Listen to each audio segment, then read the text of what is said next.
جی ملک صاحب السلام علیکم. وعلیکم السلام. حسن بھائی خیریت سے ہیں؟ جی اللہ کا شکر. اچھا میرا کوشچن یہ ہے کہ میں سنی ہوں، میں ابھی ریسرچ کر رہا ہوں اسلام پہ کہ مطلب کس سائڈ پہ جاؤں. تو دو راستے بندے کو دیکھتے ہیں، ایک شیعہ والا اور ایک یہ والا سنی والا، وہ صحیح بخاری مسلم والا. تو اس پر تو چلیں میرا آپ کی ویڈیوز دیکھ دیکھ کر تھوڑا ہے کہ وہ کتابیں نہیں. تو میرا امامت کے ریلیٹڈ ہے کہ امامت مطلب قرآن میں آئی ہے کیا، اتھینٹک ہے کہ مطلب کیونکہ ایسا لگتا ہے کہ اگر ختم نبوت ہے پھر یہ امامت کا کنسیپٹ کیوں؟ کس نے بولا ہے نہیں ہے؟ اگر نہیں ہے، دیکھیں رسول صلی اللہ علیہ وسلم کے بعد کسی نے مسلمانوں کو لیڈ تو کرنا ہے نا، کسی نے کرنا نہیں کرنا. مسلمانوں کی قیادت ہے کہ نہیں بھائی؟ نبی صلی اللہ علیہ وسلم دنیا میں قیامت تک تو نہیں رہنا. جب قرآن آ رہا ہے اس کے بعد ان کا ایک دن موت بھی آنا ہے نا، ان کے بعد مسلمانوں کو کون لیڈ کر رہا ہے؟ اگر یہ کتاب و سنت میں نہیں، پھر لوگ کیوں کہتے ہیں کہ قرآن کامل دین ہے؟ بھائی اتنا سب سے بڑا مسئلہ جو ہے وہ غائب ہے، لوگوں کو اپنے آپ سے امام بنانا پڑ رہا ہے. یہ اللہ بھول گئے، رسول صلی اللہ علیہ وسلم بھول گئے. تو پر یہ ادعا کیوں ہے کہ قرآن کامل ہے، دین کامل ہے، جی سنت کامل ہے، جب اتنی بڑی چیز جو سب سے اہم بات ہے، جو ہی نبی صلی اللہ علیہ وسلم مر جائیں ان کی لیڈر کی، نبی صلی اللہ علیہ وسلم جب زندہ تھے نا، وہ مدینہ سے جب چلے جاتے کچھ گھنٹوں کے لیے بھی وہ اس کے بغیر نہیں جاتے کہ کوئی اپنا جانشین، کوئی اپنا خلیفہ، کوئی اپنا نائب بنا کر چلے جائیں. انہوں نے بہت سارے افواج بھیجے، بہت سارے لشکریں بھیجیں جنگوں کے لیے. کبھی اس طرح نہیں کیا کہ بھائی کسی لشکر کو بھیج ایسی کوئی اس کا امیر تعین ہی نہ کرے. امیر تعین کرتے تھے اور کہتے تھے اگر یہ شخص شہید ہو جائے تو اس کے بعد امیر کون ہوگا، ٹھیک ہے نا، اور وہ شہید ہو جائے تو پھر امیر کون ہوگا یہ بھی تعین فرماتے تھے، ٹھیک ہے نا. حالانکہ وہ لشکر جاتے تھے مثلا ایک دن کے لیے، آدھا دن کے لیے، 2 دن کے لیے، بہت دفعہ جاتے تھے جنگ بھی نہیں ہوتا تھا واپس آتے. تو یہ تعین فرماتے. اور مختلف جو شہر ہوتے تھے ان کے لیے وہ زکوٰۃ وہاں سے کس نے جمع کرنا ہے اس کے لیے وہ نائب معین کرتے تھے. جب وہ اب قیامت کے لیے جا رہے ہیں تو ہو سکتا ہے کیا یہ کہ اللہ تعالیٰ بیان ہی نہ کرنا قرآن نہ سنت میں، جی نہ امامت ہی نہیں ہے، نبی صلی اللہ علیہ وسلم کے بعد خلیفہ کون ہے پتہ ہی نہیں، جی شریعت میں بیان ہی نہیں کیا گیا.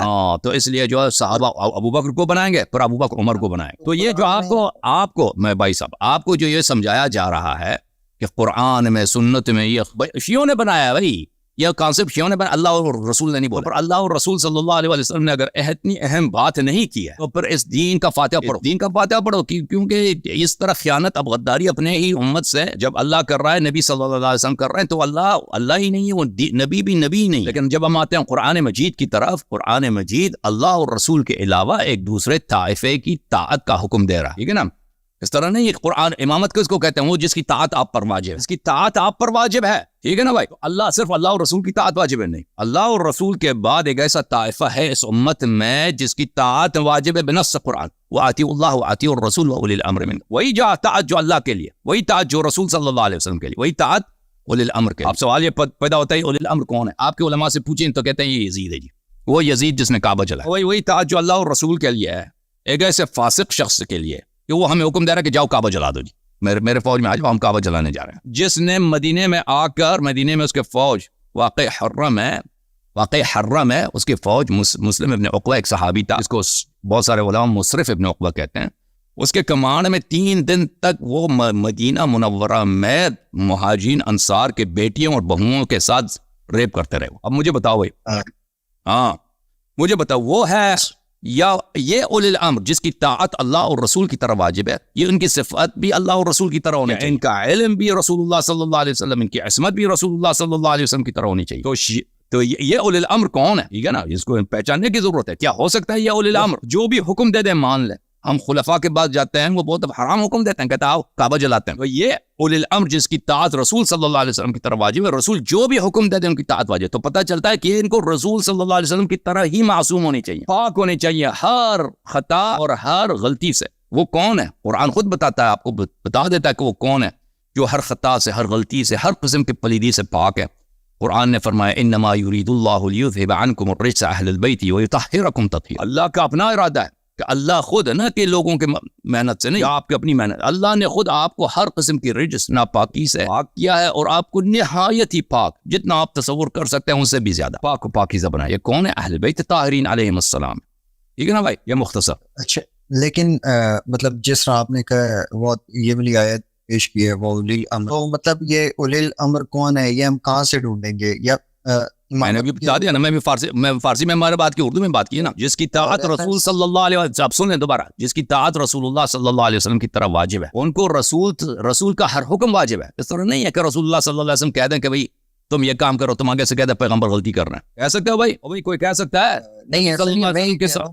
آپ سن لینا بھائی، میں آپ کو میں ایڈریس بتا رہا ہوں نا آپ کو کہ یہ اولی الامر کون ہے، میں دوبارہ بتا دیتا ہوں. وہی طاعت جو رسول صلی اللہ علیہ وسلم کے لیے، وہی طاعت اولی الامر کے لیے. اچھا، رسول صلی اللہ علیہ وسلم اگر کوئی چیز کسی چیز کوئی بھی حکم دیتے ہیں، ان کا ہر حکم صحیح ہوتا ہے. ہم غلط ہو سکتے ہیں، ہمارے سب عقول غلط ہو سکتا ہے، ان کا حکم غلط نہیں ہو سکتا، کیونکہ ان کو کا حکم وہ اپنے سے بولتے ہی نہیں ہے، اللہ سے بولتے ہیں نا. اللہ غلطی کر سکتا ہے؟ اللہ غلطی نہیں کر سکتا، ہو ہی نہیں سکتا. ٹھیک ہے نا. تو رسول صلی اللہ علیہ وسلم کا ہر فرمان واجب ہے. تو یہ اولی الامر کون ہے؟ یہ اولی الامر امت کے علماء نہیں ہو سکتے. امت کے علماء غلط فتوے دیتے ہیں، آپ کو برباد کر دیتے ہیں. ٹھیک ہے نا. علماء کے بہت سارے ماشاء اللہ غلط فتوے دنیا میں. یہ اولی الامر آپ کے حکام خلفاء نہیں ہو سکتے. میں نے ابھی بتا دیا نا کہ خلفاء تھے جو اپنے بھائیوں کو انہوں نے ریپ کیا، اپنی ماؤں کے ساتھ ریپ زنا کرتے. بہت سارے بنی امیہ کے خلفاء تھے جو یزید خود اسی بات پہ متہم ملعون کہ اس نے اپنی ماں کے ساتھ، اس نے یہی جو مدینہ والے گئے تھے نا شام، وہ واپس آئے تو انہوں نے یہی کہا تھا، حنظلہ غسیل الملائکہ کا بیٹا، اس نے یہی کہا تھا کہ ہم جب تک شام میں تھے یزید سے ملنے گئے تھے، ہمیں تعجب ہے کہ ہم پہ آسمان سے پتھر کیوں نازل نہیں ہوئے. ہم نے جو اپنی آنکھوں سے دیکھا کہ یزید اپنی ماں کے ساتھ ملعون زنا کرتا ہے. ٹھیک ہے نا. تو ایسے خلفاء جو کعبہ جلاتے ہیں، جو نبی صلی اللہ علیہ وسلم کے اہل بیت کو ذبح کرتے ہیں، جو صحابہ کی بیٹیوں کے ساتھ ریپ، وہ پورے ہزاروں کی تعداد میں ریپ کیے تھے مدینہ منورہ میں. نبی صلی اللہ علیہ وسلم کے روضہ مبارکہ میں انہوں نے گھوڑے دوڑائے، وہاں پہ گھوڑوں نے وہاں پہ پیشاب کیے، نستجیر باللہ، وہاں پہ انہوں نے ہر طرح کی بہرحال واقع حرہ بڑا معروف ہے، اور واقع حرہ کی طرح بہت سارے واقع ہو چکے ہیں جو مسلمان بادشاہوں نے مسلمانوں ہی کے ساتھ. یہ عمراء نہیں ہو سکتے، آپ کے بادشاہ حضرات نہیں ہو سکتے. تو یہ ان کی جس طرح نبی سے وہی طاعت جو نبی کے لیے، اسی طرح کی طاعت صرف اس شخص کے لیے ہو سکتا ہے جو معصوم ہو نبی صلی اللہ علیہ وسلم کی طرح. تو معصوم کون ہے میرے محترم بھائی؟ معصوم نبی صلی اللہ علیہ وسلم کے بعد کسی نے عصمت کا ادعا نہیں کیا ہے سوائے ہمارے 12 امام اور حضرت زہرا سلام اللہ. ان 13 حضرات کے علاوہ کوئی مدعی ہی نہیں ہے عصمت. کبھی معاویہ نے، کبھی عمر نے، ابو بکر نے، عثمان نے، کسی صحابی نے ادعا نہیں کیا کہ میں معصوم. یہ اس کا کنٹینڈر ہی کوئی نہیں ہے، یہ اس کا امیدوار، اس پوزیشن کے لیے امیدوار ہی کوئی نہیں ہے، کوئی کینڈیڈیٹ ہی، صرف ایک ہی کینڈیڈیٹ ہے، شیعوں کے امام ہمارے ائمہ طاہرین علیہ السلام بے علاوہ حضرت زہرا سلام. رسول صلی اللہ علیہ وسلم کے بعد صرف یہی، اور قرآن بھی گواہی دے رہا کہ یہ معصوم ہے. آیت تطہیر میں نے آپ کو پڑھ کے سنایا نا. اب بولے مزید کیا پوچھنا ہے آپ؟ تو پھر کوشچن یہ ہوتا ہے کہ فار ایگزامپل قرآن میں ہے کہ محمد نام آیا ہے نبی، یہ تو وہ 12 ہم نے ڈھونڈنے ہیں، تو وہ 12 کون سے ہوں گے؟ مطلب امام کی کیا ذمہ داری ہے؟ پہلی بات یہ ہے کہ قرآن کو، اصل بات یہ ہے کہ قرآن جو ہے خود صحابہ کے بہت سارے کلام ہے، قرآن ناقص ہے. آپ کے مولوی آپ کو نہیں بتاتے یہ باتیں. آپ جا کے بخاری پڑھیں، مسلم پڑھیں، حروف سبعہ پڑھیں کہ اس قرآن کے 7 مختلف ورژنز تھے. وہ اس باقی ورژن سب جو ہے قرآن کے ضائع ہو گئے، ایک ورژن بچ گیا. وہ ایک ورژن بھی جو ہے کامل نہیں ہے، ناقص ہے. اس میں سے بہت سارے آیات حذف کیے گئے. ٹھیک ہے نا. اور یہ ترتیب بھی اللہ کی ترتیب نہیں. تو یہ جو عقیدہ میں بتا رہا ہوں، یہ میں حروف سبعہ پہ اعتقاد نہیں رکھتا، لیکن یہ آپ کی کتابوں میں اب ابو عمر صاحب کا خطبہ ہے بھائی، آپ عبداللہ ابن عباس کی حدیث ہے، ابی بن کعب کی حدیث ہے، بہت سارے صحابہ کی حدیث ہے. اور کسی صحابہ نے کبھی ادعا نہیں کیا کہ پورا قرآن ہم نے جمع. سن رہے نا بھائی؟ صحابی نے ادعا نہیں کیا پورا، بلکہ صحابہ نے ہمیشہ شہادت دی کہ قرآن کے بہت سارے آیات ہم سے رہ گئے. اور قرآن جمع بھی کس نے کیا؟ اہل بیت علیہ السلام کے دشمنوں نے. وہی انہی لوگوں نے جنہوں نے حضرت زہرا سلام اللہ کے گھر پہ حملہ کیا تھا خلافت کے لیے، بیعت کے لیے، انہی نے قرآن جمع. اہل بیت علیہ السلام نے جو قرآن جمع کیا تھا تو صحابہ نے کہا کہ نہیں چاہیے، لے کے جاؤ. ٹھیک ہے نا. تو عرض یہ ہے، پہلی بات یہ ہے کہ اگر آپ کے پاس کوئی دلیل ہوتی جماعت عمریہ کے علماء کے پاس کہ قرآن کامل ہے، تو پھر مطالبہ کر سکتے تھے نا کہ دکھاؤ نام کہاں. نام کہا. عائشہ خود کہہ رہی کہ قرآن میرے بستر کی نیچے رکھا تھا، میں اس پہ سوتی تھی، میں چلی گئی تو وہ بکری آ کے کہا گئی اس کو. آیات بہت سارے ضائع ہو گئے. جب بکری قرآن کو کہا گئی آیا تو اس میں سے، تو پھر قرآن پہ تو کہ اگر کوئی چیز قرآن میں نہیں ہے تو نہیں کہہ سکتے کہ اللہ نے نازل نہیں کیا تھا. ٹھیک ہے نا. اللہ نے نازل کی ہوگی، بکری نے کہا لیا بھائی، یا کسی صحابی نے کہا لیا، سیاست نے اس کو کہا لیا. ٹھیک ہے نا. پہلی بات یہ. دوسری بات یہ کم اس ادعا کو چھوڑتے ہیں، سائڈ پہ چھوڑ. دیکھیں میرے بھائی، اگر نام ہوتا قرآن مجید میں، نام سے مشکل نہ حل نہ ہوتا. اللہ جانتا ہے مشکل حل نہ ہو. کیوں حل نہ ہوتا؟ کیونکہ نام کا ادعا کرنا بہت آسان. ابھی اگر قرآن میں کوئی آیت ہوتی نا کہ جعفر نام کوئی آپ کا امام ہے، تو آپ سمجھتے ہیں پاکستان میں ہر گھرانے میں کتنے جعفر ہوتے ہیں؟ ہر گھرانے میں جتنے بیٹے ہیں سب کوئی نام جعفر علی ہے، کوئی نام جعفر محمد ہے، کوئی نام جعفر حسین ہے. ہر ایک اپنے بیٹے کا نام جعفر رکھ لیتا ہے کہ نہیں بھائی؟ او بھائی، اگر قرآن میں کوئی آیت ہوتی ہے کہ فلان شاہ زید نامی آپ کا امام، زید اللہ جانتا ہے کہ ہر شخص اپنے نام چینج کر لیتا ہے. میرا نام زید ہے, میں آپ کا امام ہوں. وہی ابھی دیکھو رسول اللہ صلی اللہ علیہ وسلم نے کہا کہ میرے بعد مہدی آئے گا, ٹھیک ہے نا. اب تاریخ اسلام میں دیکھو کتنے لوگ آئے, بڑے بڑے لوگ آئے, بڑے بڑے خاندانوں ادعا کہ میں مہدی ہوں, میری اطاعت کرو, میری بیعت کرو, میں مہدی ہوں. ہمیشہ ہر عصر اسی ہمارے زمانے میں بھی کتنے مہدیاں بھی گلی کوچوں میں, فیس بک میں کتنے مہدی, صرف فیس بک میں کوئی 10-15 مہدیاں. ہر ملک میں 1-2-3 مہدی ملیں گے آپ. کوئی سودان میں مہدی ہے, کوئی مصر میں مہدی ہے, کوئی یمن میں 3-4 مہدی ہیں, پاکستان میں مہدی, امریکہ میں مہدی, یورپ میں مہدی. کیونکہ رسول اللہ صلی اللہ علیہ وسلم نے کہا میرے بعد مہدی آئے گا, اور مہدی سے تم بیعت کرو اس کی. تو لوگوں کو پسند نہیں ہے بھائی کہ لوگ اس کی اطاعت کریں, اس کو پیسے دے دیں, اس کو اپنا حاکم بنائیں, ٹھیک ہے نا. یہ تو بہت آسان سی چیز ہے. اور تاریخ اسلام میں دیکھیں نبی کریم صلی اللہ علیہ وسلم کے بعد کتنے لوگوں نے, یعنی دوسری صدی ہجری میں منصور دیوانقی نے ادعا کیا کہ اس کا بیٹا محمد ابن عبداللہ اس کا نام تھا, اس کو نے لقب اس کا بھی مہدی رکھا تھا, مہدی عباسی. اس نے 10-15 سال حکومت بھی کی.